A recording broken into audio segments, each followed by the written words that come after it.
Okay guys, welcome to tip number 10. So we're almost 1/3 of the way through March and we are on to tip number 10, and we're talking all about blogs today, and I want to explain to you blogs and the two templates that you use. So if we go on our blog site, you're going to see that this is our blog page, right? And down here on the top we got a header. Now we can create these headers and that will appear in this page.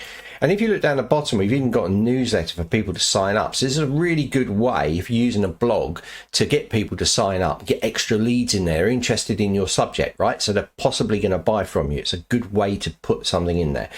But if we click one of the blogs, you're going to see it opens up into what's called a post page. So we've got the blog page, which contains all the blogs, as you know. You can scroll down. And then you've got the post page, which contains the blog itself. That's two templates, right? So if we jump into the site and we go to blogs, site blogs on the left hand side, you're going to see under settings here that this are two pages. Now, this will be added into the blog page, right? Into this page here, this text, right? However, you can remove this or not use it. I don't use this, right? I just add my own. So if you look here, this is blog homepage. That's this page with all the blogs on, right? The other page, this page, is the post page, which is here. Okay. So that's two templates. One contains all the blogs and the other is individual per blog. So because these templates, anything that you put at the top or the bottom will be mirrored. So for instance, if I go into a post page and I edit it in here, you can see that I can add a top header area. Now I haven't added anything at the top, but you can see I can add something at the bottom, and you can see I've added a form in here.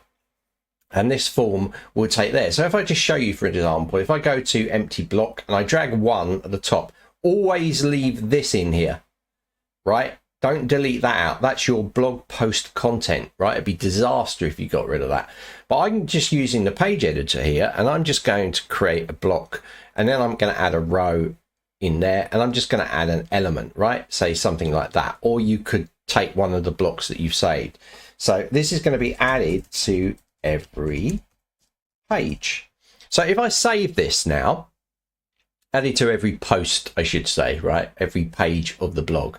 Right, so if I now go back to our blog, it doesn't appear in here, but if I click one of these, it's going to appear at the top. Look, added to every page.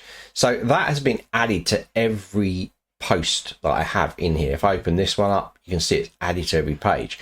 So that means that you can add a header section if you want at the top of every one of your blogs. You can also add it underneath as well for a footer section as well, like I have here for this newsletter. So if you've created any blocks already, like any custom blocks that you might have created already, like this, you could add these to the top if you wanted to. So you're using the standard page builder. There's nothing new to learn about that, but you can add these blocks in and it can really, really help you, right? So that's how that works. This is the post page. So if we look at the other one, which is the blog page, again, if I go back to the blog, that's this page here with all of the blogs on. You can do exactly the same. So I'm not going to demo it for you, but a lot of you have got the old header at the top. So you might want to replace that or redesign it to make it look better like this. And if you don't redesign it, then it will take that content that you've got here and add it in there, right? So add that to the top, add something to the bottom of that, like a newsletter sign up, and you'll be set. So that's the two templates that you use inside your blog. You've got the blog and you've got the post blog, right? So what the post is. So those are two. So if you haven't done that already, go in there, make it look more like your site, right? Don't use the default header that we give you in Zenler. Replace that top part. So there you go.